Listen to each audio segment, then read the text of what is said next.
Raj TV நேயர்களுக்கு வணக்கம். நான் உங்கள் பாவனா. இன்றைக்கி நம்ம என்ன டிப் பார்க்க போகிறோன்னு பார்த்தீங்கன்னா, ஃபேஷியல் நம்ம பார்த்த மாதிரி ஃபேஸ்லேயே வந்து ஸ்க்ரப்பிங் பார்க்க போகிறோம். அந்த ஸ்க்ரப் பண்ணதுக்கப்புறமா நம்ம என்ன பண்ணுவோம், பிளாக் ஹெட்ஸ் ரிமூவ் பண்ணுறதுக்கு பார்லருக்கு தான் போய் ஆகணும் அப்படின்ற மாதிரி இருக்கும். பட் இந்த டிப்பு மூலிமா நம்ம வீட்டில் இருக்க திங்ஸ் வச்சு நம்ம வந்து ஃபேஸில் இருக்கிற தேவையற்ற அந்த பிளாக் ஹெட்ஸ், ஒயிட் ஹெட்ஸ், அதாவது வந்து ஒரு சிலருக்கு பார்த்திங்கன்னா பஸ்ஸு மாதிரி ஃபார்ம் ஆகிட்டு வெளியில் வரும், அது வந்து ஒயிட் ஹெட்ஸ்.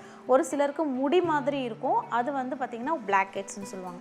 இது ரெண்டுமே வந்து இந்த ஒரு டிப்பு மூலிமா நம்ம ஈஸியாக ரிமூவ் பண்ணலாம். அதுக்கு தேவையான பொருட்கள் பார்த்திங்கன்னா கறிக்கட்டை. என்னடா இது கறிக்கட்டை பற்றி பேசுகிறாங்களே அப்படின்னு நினைப்பீங்க. இதுதான் வந்து இப்போ வந்து லேட்டஸ்ட்டாக ரொம்ப ட்ரெண்டிங்காக இருக்கிற ஒரு விஷயம்னு பார்த்தீங்கன்னா சார்கோல் மாஸ்க் கேள்விப்பட்டிருப்பீங்க.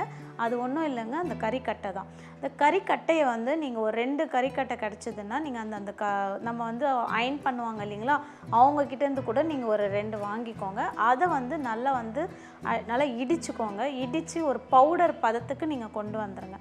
அதோடு வந்து நீங்கள் 1 ஸ்பூன் வந்து ஹனி மிக்ஸ் பண்ணிக்கோங்க.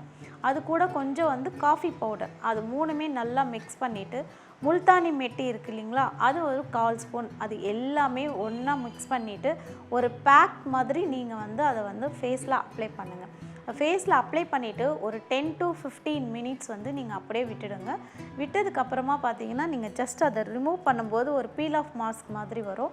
அப்படி வரும்போதே உங்களுக்கு அந்த பிளாக் ஹெட்ஸு, ஒயிட் ஹெட்ஸு, உங்களுக்கு ஃபேஸில் இருக்க அந்த பிம்பிள்ஸில் இருக்கிற அந்த பாக்டீரியா எல்லாமே வந்து அது அழகாக கொண்டு வந்துடும். ஸோ இந்த மாதிரி நீங்கள் வந்து வாரத்தில் ஒரு 3 தடவை இது யாரெல்லாம் பண்ணலாம் அப்படின்னு பார்த்தீங்கன்னா, ரொம்ப ஆயிலி சீக்வன்ஸ் ஜாஸ்தியாக ஃபேஸில் வருது, அவங்களுக்கு வந்து ஆயில் கண்ட்ரோலே ஆகலை அப்படின்றவங்க கண்டிப்பான முறையில் இதை நீங்கள் ட்ரை பண்ணி பார்க்கலாம்.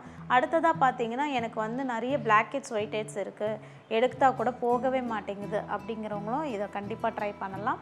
இன்னொன்று வந்து காம்பினேஷன் ஸ்கின் இருக்கும், அவங்களுக்கு வந்து எப்பவுமே வந்து T-zone மாதிரி இந்த இடமும் மட்டும் வந்து ஆயிலியாக இருக்கும், மற்ற இடம் வந்து ட்ரையாக இருக்கும். அவங்களுக்கும் கண்டிப்பாக இந்த வந்து டிப் வந்து ஒரு யூஸ்ஃபுல்லாக இருக்கும்னு நான் நினைக்கிறேன்.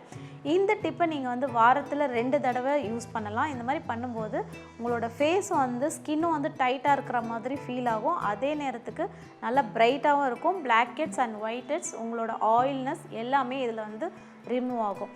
இந்த டிப்பு உங்களுக்கு ரொம்ப பிடிச்சிருக்கும்னு நினைக்கிறேன். Thank you so much.